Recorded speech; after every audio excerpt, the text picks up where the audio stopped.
guys, I hope that you guys are doing amazing wherever you are in the world. My name is Boom Shikha and I welcome you to my channel. I really appreciate all the support that you guys have been sending my way. I'm so grateful for everything. In this video, I wanted to answer a question that Choco Cookies, I don't know if that's the right way to pronounce it, but he or she, I don't know the gender either, sorry, asked me a question about yoga and meditation. And I've said this before in a previous video, a long time ago actually, months ago, that I think one of the best ways for an INFJ to become a balanced INFJ, because a lot of us start off being very imbalanced because we don't understand ourselves. Also, there's a lot of quirks to us. Also, everyone tells us that we're crazy all the time or insane. And so we're always kind of like unsure. And we always have all these ego issues and jealousy issues, and we're all over the freaking place. Like when I was a child, oh man, I was all over the place. I wish I had had these videos to watch and to understand myself better, but that's okay. So that's why I'm doing these videos. I've told you guys this before, but it's because of those younger INFJs who are sitting there destitute and thinking to themselves, oh my god, I'm crazy, I think I'm a psychopath. And then they watch these videos hopefully and think, oh, okay, yeah, no, I'm not a psychopath. I'm just normal. Ah, that's great. I want that revelation for all those younger INFJs or any new INFJ, right? And that's the reason I do these videos. But I think in order to be balanced, in order to get to a point of balance or closer to balance as much as possible, I think yoga and meditation is a really great thing for an INFJ. And I'm going to deal with them one by one. So first of all, why yoga? Well, I've said this before, we have a really terrible mind-body connection, right? And so a lot of times that's the reason we forget to eat, we forget to drink water, we forget that we have to go pee and we hold it for hours on end. I do that all the time, it's terrible, I know. And, you know, we starve ourselves, or we don't actually understand, you know, oh, I think I'm horny. Like, we don't understand that.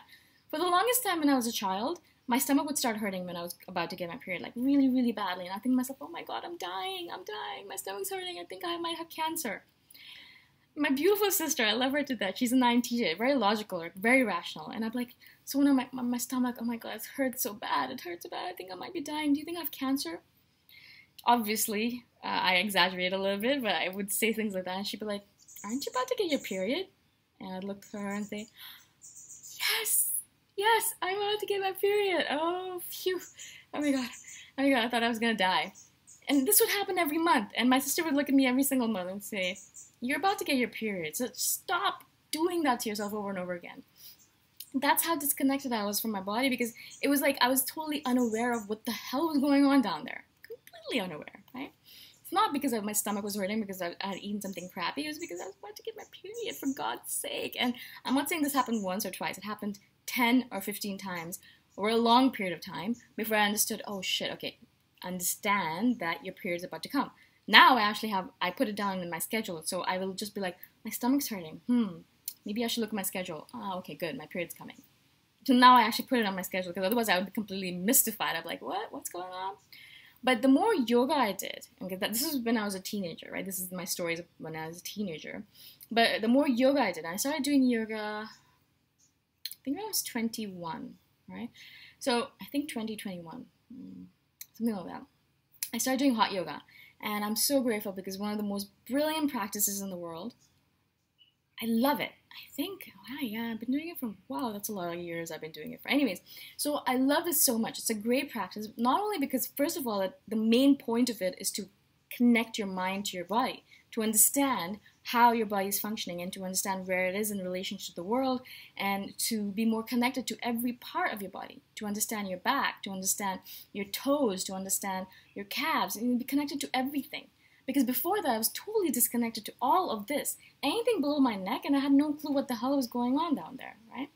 But now, the more yoga I do, the more I understand how my body works. I'll get a weird, quirky pain in my back. I'm like, I have to do something about this, because I've been sitting crappily on my desk all day long, and I need to go get a massage, or I need to do some yoga, blah, blah, blah. But before, I would be like, oh my god, I was just, first of all, I would ignore it, or I wouldn't even feel it. That was how bad my mind-body connection was. I wouldn't even feel it until it was so bad that my back would be spasming. That's how bad my mind-body connection was, right? So yoga, amazing for that. Amazing for so many other things as well. It's a great de-stressor. It helps us with anxiety, which is really, really good for INFJs. INFJs are very anxious people.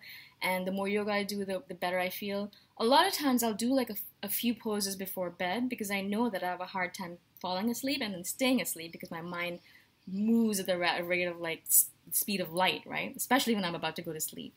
And so I use some yin poses. See, yin yoga is a very slow and soft form of yoga.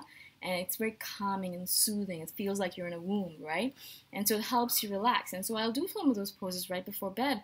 And I can feel myself just calming down. I can feel my breathing just relaxing. And I can feel my heart. I can feel it in my heart, in my chest, just like a sigh of relief. Like my body just kind of thing, right? And so I'll do that before I go to sleep. And boom, I fall asleep like that, right? And so things like that really is the best thing for our anxious nature. It's really the best thing for Vatas. I'm a Vata myself, Vata Pitta mix. It's an Ayurvedic body type. If you guys don't know, check it out. It's really, really good for our anxious minds. It's really good for the mind-body connection. It's really good for taking care of your health. And as INFJs, you know we have a hard time taking care of our health. So a lot of different ways, I think it's really, really good to do yoga, right? For an INFJ specifically. In general, of course, everyone should, but an INFJ specifically. And meditation. Why meditation? Well, again, same kind of thing, right? One of the main things as an INFJ that I found was lacking in me when I was a teenager and in my 20s was this knowledge that I was good enough as I was.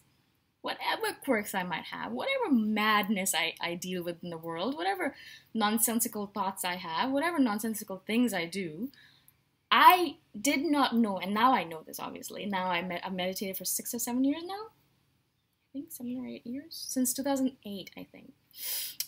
Well, that's 10 years. God. Okay, so yeah. So, I've meditated for all this time, like not throughout completely straight through, but mostly every other day almost. I miss maybe 15, 20 days out of the year. Maybe, right? But mostly I meditate every single day. As soon as I get up in the morning, I meditate. That's like my routine. I get up. I'm like, oh, it's a nice morning. Let me sit down and meditate for 5, 10, 15 minutes, depending on the mood. And then I'll journal for a little bit, and then I'll start my day, right? So that's how I do it.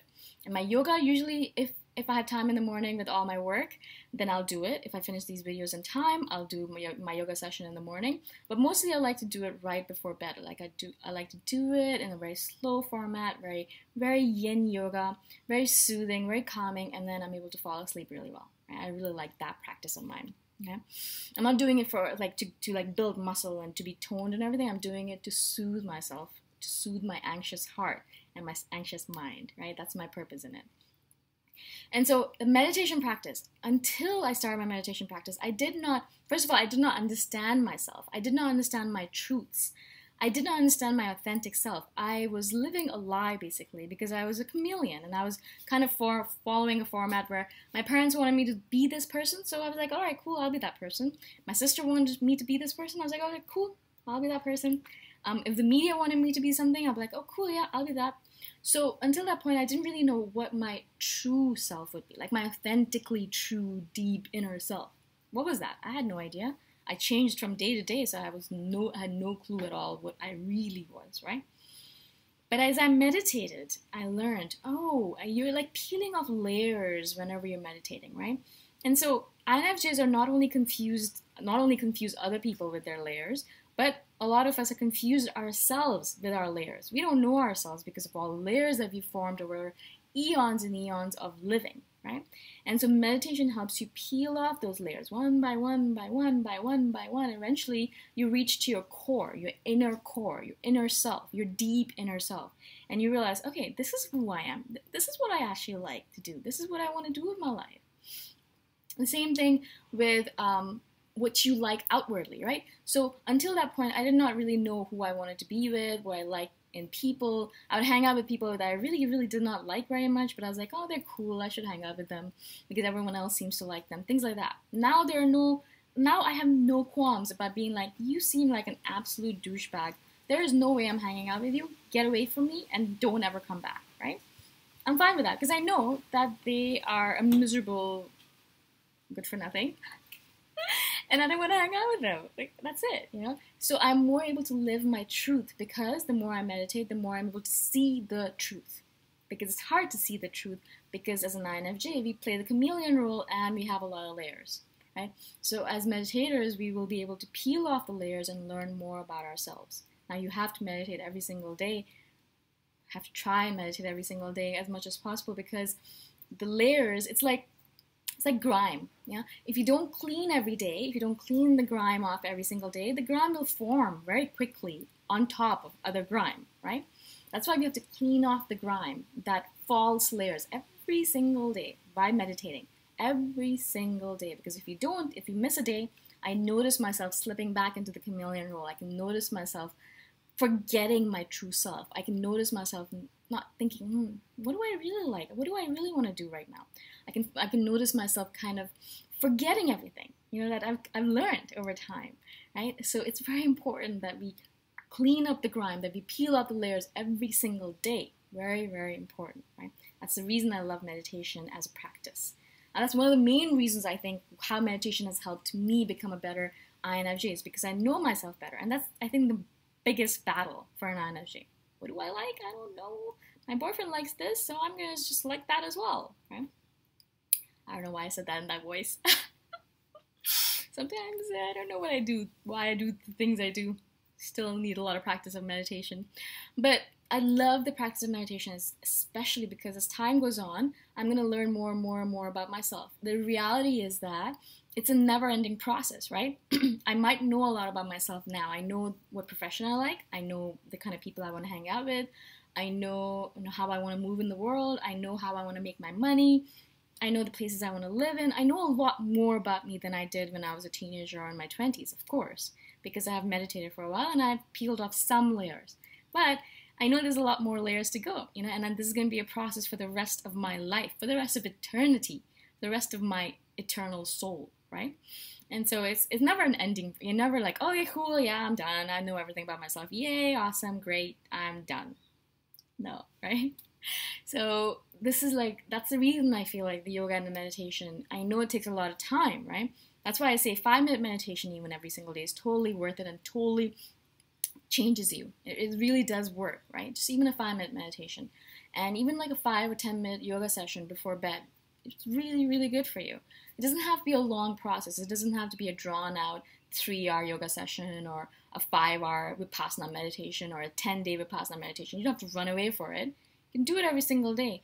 Incorporate it into your schedule and do it every single day to really, really, really notice the difference in yourself, in your body, in your spirit, in your deep inner self. Yeah, I hope this makes sense to you guys. I wanted to give you a brief, 13-minute a brief 13-minute review of why I think yoga and meditation is absolutely crucial for an INFJ in order for them to become more and more and more balanced. Okay, and as time goes on, the more you do it, the more balanced you will become. It's an ongoing process for the rest of your life. I hope this makes sense to you guys. If you guys have any questions at all about yoga or meditation or anything else, please message me anytime. My contact information is in the description below.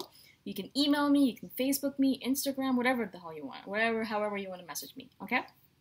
And I shall see you guys in the next video. Bye for now.